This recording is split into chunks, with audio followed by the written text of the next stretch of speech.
And I'm originally from Russia, and so where I grew up, if you guys know Russia, it's a big continent, but I'm in the western part of it, like northwest. If you know where Moscow is at, it's north of that, 12 hours by train, a little town called Pskov.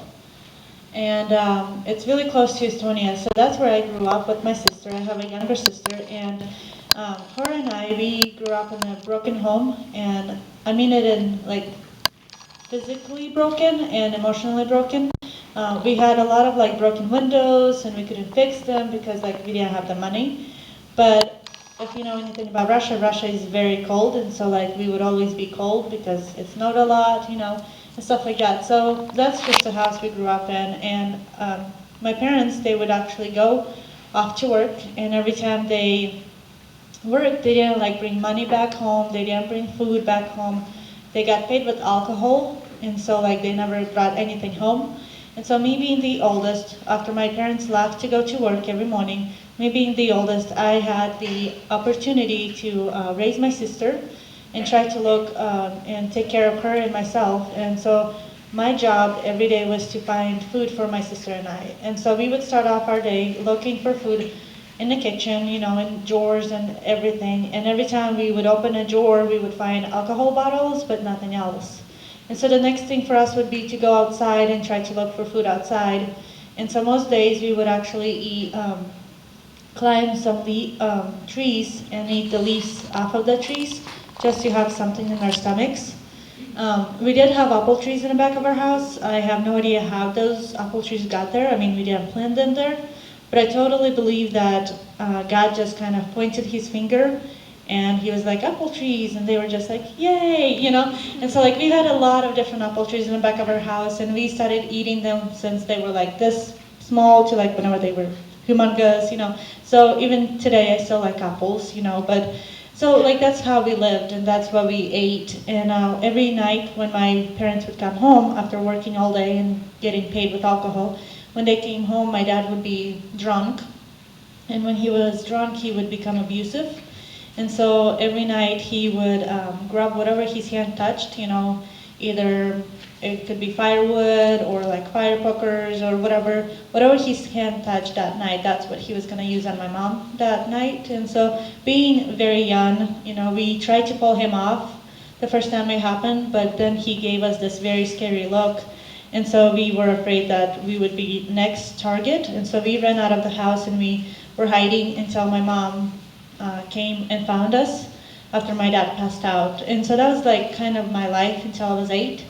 And when I was 8, my sister and I were put into our first orphanage, and my parents were put into prison because they stole some items. And so when we went to an orphanage, for me it was kind of like safe haven, just because there was someone there 24/7 that helped me watch over my sister, so that weight off my shoulders was kind of lifted, being her mom and dad and all that stuff.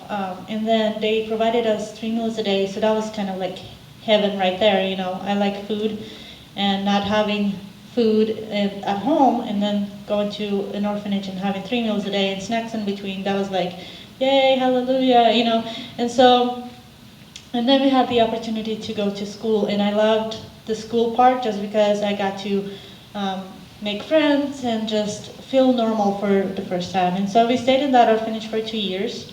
And then after those 2 years, we were moved to our second orphanage. And in this second orphanage, again, we had school, we had caregivers, we had food.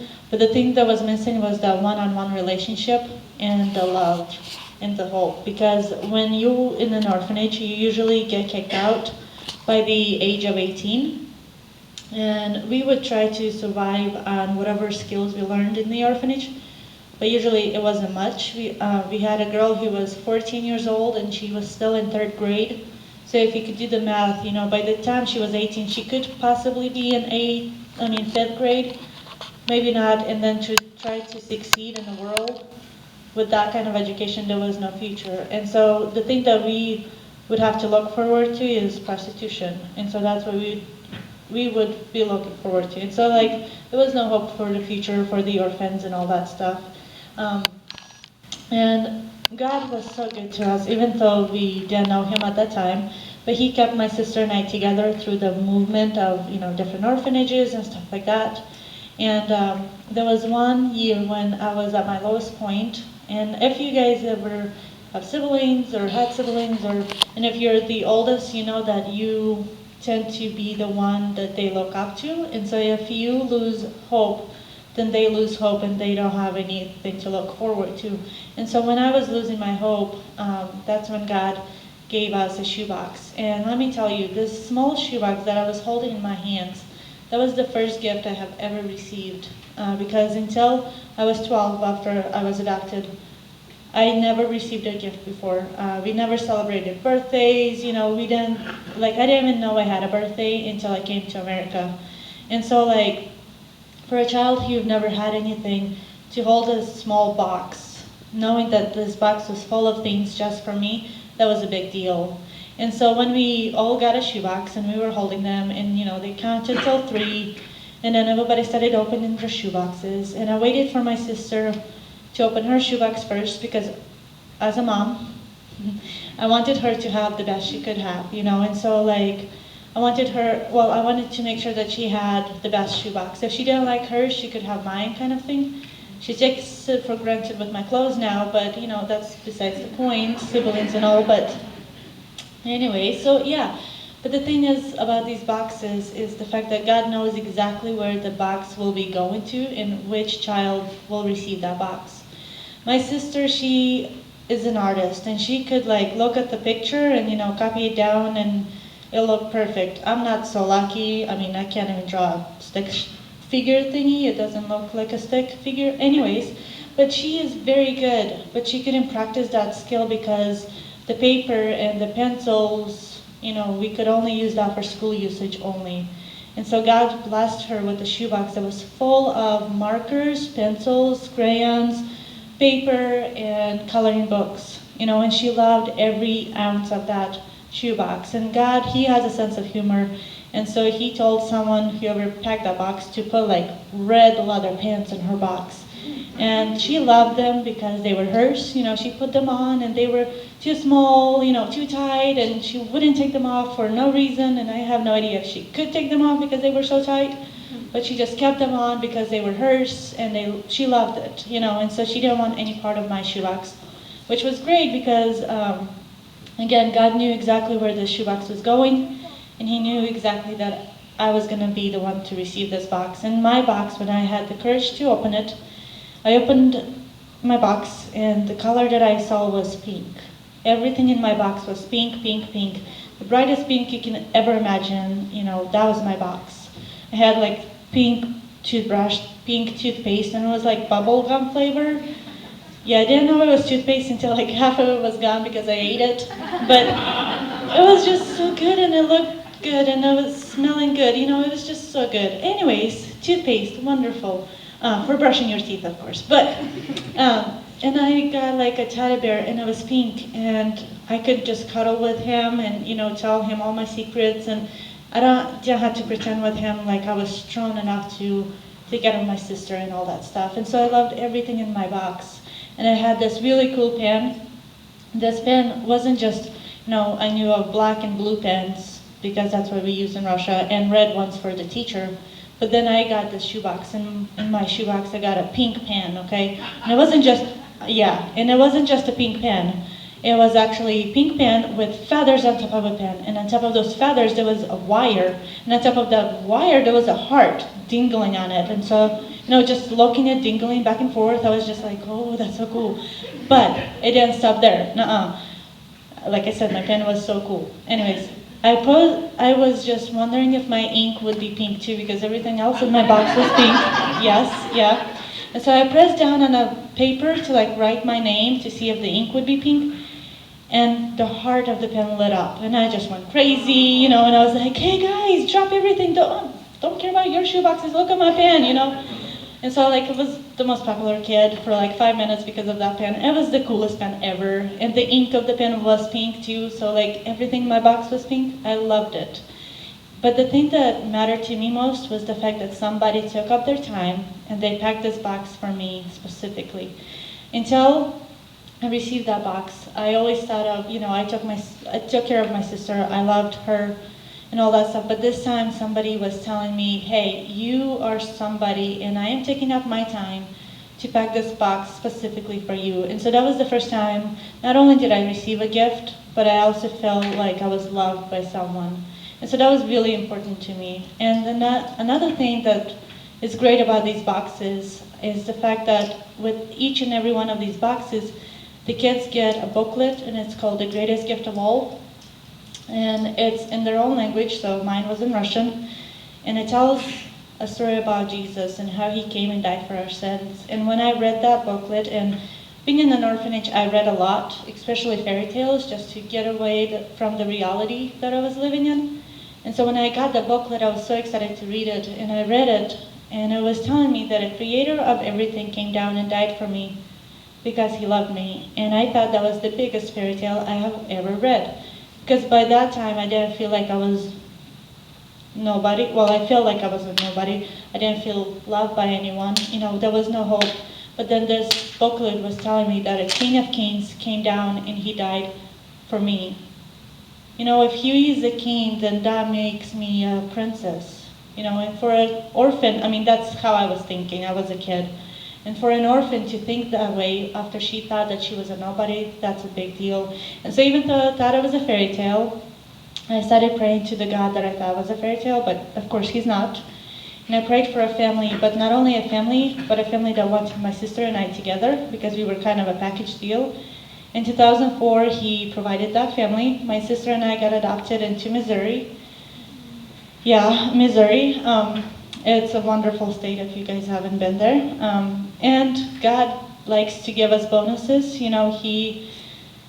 So if you pray to our God, be more specific, because bonuses could be sometimes younger brothers, or something like that. So it was supposed to be a joke. Okay. Yeah.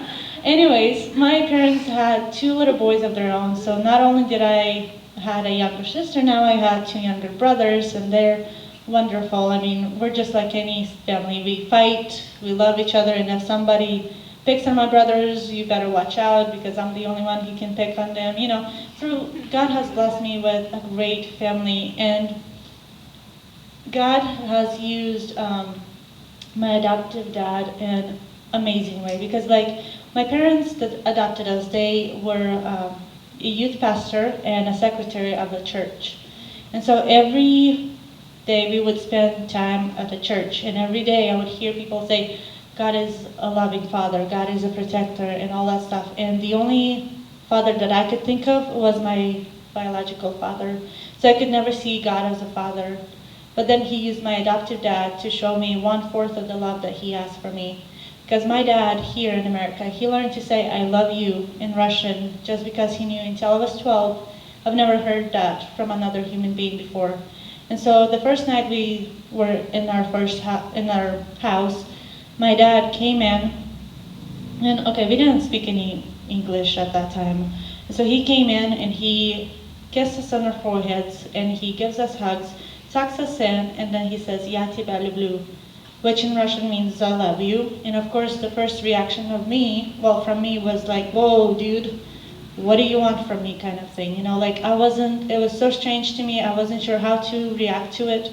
But at the same time, I caught myself waiting for that tradition that we created every night. And even now, I'm in college now, and every time I come home for a holiday, my dad does the same thing. He comes downstairs, kisses me on the forehead, not tucks me in. I'm old enough not to do that, but hugs me, and then he says, "I love you," in English, of course, now. But for us to still have that tradition, that's amazing to me. And so God used the love of my adoptive dad to show me the love that he has for me. And so not only did I got adopted into my physical family because of that shoebox, but a year and a half later, after coming to America, I got adopted into my heavenly family. And that is the big goal of Samaritan's Purse, and the big goal of that shoebox that you guys pack. So I'd like to finish up with this, just encourage you guys to not think of these shoeboxes just like another gift, Because these shoeboxes, you might think, oh, it's only $10, I put stuff in and that was it.